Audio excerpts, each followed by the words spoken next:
Transformation அது மாற்றங்களுக்கு உட்படுதல் அப்படிங்கிறது தான் அர்த்தம். இப்போ நம்ம இருக்கிறோம், நம்ம வந்து ஒரு இதை நினைப்போம், அதுலேருந்து என்ன பண்ணுறோம், ஒரு பெரிய நமக்கு வந்து மாற்றங்கள் கிடைக்கும். அந்த பெரிய மாற்றங்கள் கிடைக்கிறப்ப நம்ம என்ன பண்ணுறோம், அதை ஏற்றுக்கப்படணும்.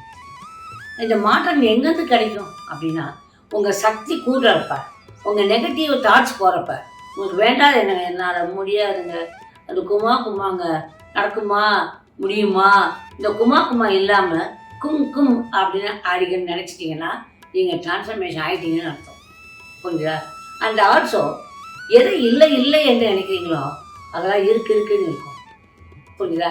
என்னிடம் தைரியம் இல்லை, என்னிடம் அழகு இல்லை, என்னிடம் படிப்பு இல்லை, இல்லை என்னால் வந்து இது முடியாது, இந்த காரியம் என்னால் செய்ய முடியாது, இந்த வேலை என்னால் செய்ய முடியாது அப்படி நினைக்க உங்கள் வாழ்க்கையில் நீங்கள் முன்னேற முடியாது.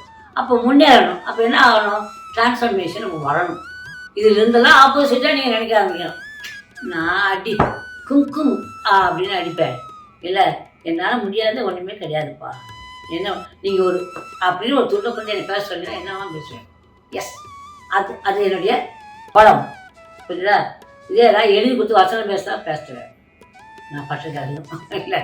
அதாவது ஒவ்வொரு இதுலேயும் உங்கள் டிரான்ஸ்ஃபர்மேஷன் வரணும். எப்படின்னா உங்கள் பேச்சு பண்படணும், உங்கள் நினைவு பண்படணும், புரிஞ்சுதா, செய்கைகள் பண்படணும், மனசு பண்பட்டுச்சுன்னா போதும் கண்ணுங்களா, டிரான்ஸ்ஃபர்மேஷன் ஆட்டோமேட்டிக்காக வந்துடும்.